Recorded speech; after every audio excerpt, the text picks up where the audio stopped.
But after a few heartbreaks and disappointments, I was like, you know what?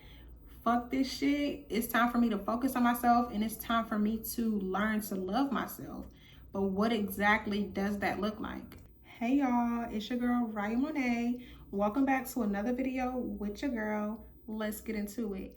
But before we do, go grab your glass of wine because we're gonna have us a little girl talk and we're gonna talk about self-love. It took me years to learn what self-love really is and how to implement it into my life, because I used to think that self-love was what you did for yourself externally. So buying yourself flowers, taking yourself out on dates, and treating yourself to nice things, I thought that was self-love until I experienced that self-love starts internally first.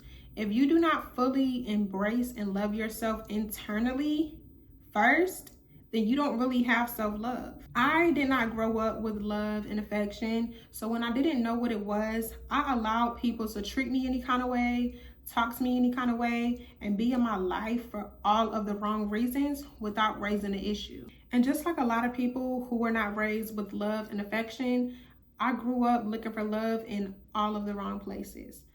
I thought that lust was love. And this was during my teenage years and my early 20s. So at that time, I didn't even really know what lust was either. So because of not experiencing love and affection and knowing what self-love was, I allowed myself to accept the bare minimum because I did not know that I was worth so much more. Relationships used to come back to back for me. I was always dating somebody. I was always talking to somebody, which is very easy to do when it's just lustful. But after a few heartbreaks and disappointments, I was like, you know what? Fuck this shit. It's time for me to focus on myself, and it's time for me to learn to love myself. But what exactly does that look like? So I started to learn what some forms of self-love was. And some of the things I learned was that having respect for yourself and setting boundaries is a form of self-love. I used to be one of those girls that used to wear very revealing clothing. Oh my gosh, saying it out loud for the first time even makes me feel uncomfortable because of how much I've grown and because of how much I've learned to love myself. But I learned that you could still be covered and be beautiful. Like, as you can see, I have on a full long sleeve t-shirt. It's coming up to my neck. I don't have no cleavage showing. Nothing is out. I have a bra on, like, and I still feel beautiful. And then also setting boundaries for yourself is a form of self-love as well. Saying no and sticking to that no and not allowing anybody to walk all over you or come into your life for all of the wrong reasons is another form of self-love. Another thing I learned was to not give into the first signs of a man's lustful intentions. If a man asks me out on a date, you should not be trying to touch on me or come on to me within the first few dates, because taking someone out on a date is supposed to be to get to know them. So I learned that if I cannot connect with you on an intellectual and an emotional level, then you cannot be around me. You cannot be in my life. And that was one of the ways that I learned to love myself, because I used to still allow those things to happen. But now I'm not going for it. Another form of self-love is saying no and sticking to your no. Don't go back and forth with yourself, trying to make yourself come up with a yes, or trying to make yourself say yes just because you feel like it's gonna make the other person happy. Say no. Like, no means no. If you really don't want to do something, then don't do it. Don't do it just to make the next person happy and you know that it's something that you don't want to do, especially if it's something degrading. Like, if it's something degrading, hell fucking no. Like, no is no. Stick to your no and always put your needs before someone else's. You have to always make sure that you're taking care of yourself first and that you're putting yourself first before you can even try pouring into somebody else. Knowing your worth, being kind, and pouring into yourself mentally and emotionally is another form of self-love. I learned that you are worth however much you desire to be treated, and you are more than enough for that special kind of treatment. So give yourself grace and be kind to yourself. Know that you are worthy. Don't ever question your worth.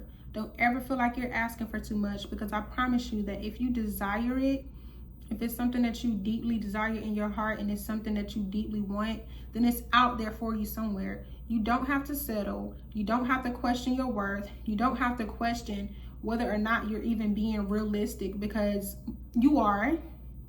You're being realistic and you know what you want. So don't ever question your worth. Don't ever feel like you're not enough for what it is that you know that you want. Another form of self-love is acknowledging the good things that you are feeling and doing for yourself. So saying things to yourself like, I'm happy for you, I'm proud of you, I'm pretty, I love you. Like, allow yourself to embrace those feelings for yourself. I promise you, it makes so much more of a difference. Like, I feel like it makes you glow on the inside and outside.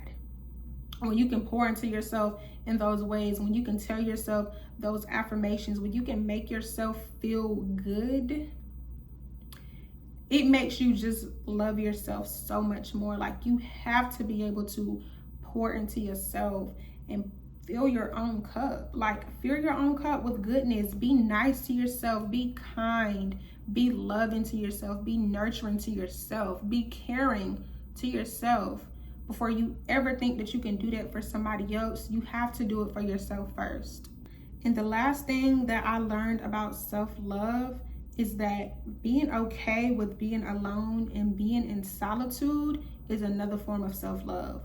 If you can be alone and you are able to be content with being alone, you are a bad bitch. Like, you're a bad bitch, because being alone allows you to get to know yourself more, especially when you are in a season of growing. Being alone is going to allow you to know what it is that you want and what it is that you don't want, what it is that you like and what it is that you don't like. You have to be able to be alone to know those things deeply about yourself. And also, being alone allows you to establish things within yourself, and not just money-wise, but mentally, physically, emotionally, your mindset, your appearance, your goals, like your growth. Being alone will allow you to be attentive to all of those things, versus when you're with somebody else, all of those things tend to get swept under the rug. All of those things tend to get put on the back burner. You're not putting yourself first. You gotta learn how to be okay with being alone, because that is where you are going to grow the most and become your best self. Being alone allows you to learn how to be fully complete with yourself. And that's the space that I'm at in my life right now. Like, I want to be able to be fully complete with all of the areas and all of the aspects of my life before I feel like I want to date and be in a relationship again.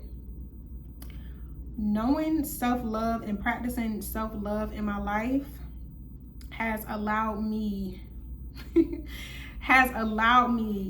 to be able to be single for almost a year now. I have been single and I have been abstinent for almost a year now.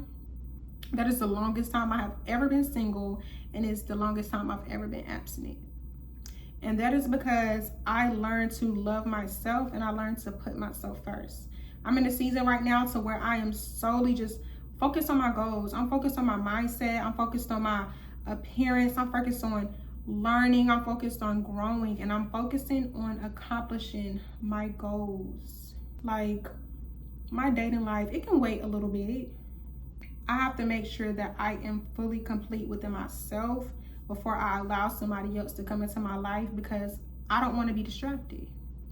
I don't want to be distracted. I don't want to repeat any more cycles. No. Being that I am just now fully coming to terms of what self-love is and how to implement it in my life, I am embracing that. Self-love and allowing yourself to embrace the love that you feel for yourself is one of the best things that you can feel ever in life. Like, I don't want to let go of this feeling too soon, because I feel like I'm just now fully starting to understand it. When you know what self-love is and you practice self-love in your life the real way, the right way, you just feel so good. So yeah, girls, I hope this video helped. I hope you learned something from this video. If you did, leave it in the comments below, because I would love to hear your thoughts. I would love to hear your ideas. I would love to hear something that you resonated with, or something that stood out to you, or something that helped you in this video. Or even if you have any tips, any suggestions at all on self-love and how I could be doing more in my life when it comes to self-love, please leave it in the comments below, because I want to hear it. Like, I am in the season to where I am just fully open to learning and growing, and that is all that I want to do right now as a woman. So yeah, that's the end of this video. Thank you girls so much for watching. I love y'all. I'll see y'all in the next video. Go be great and go have a good day.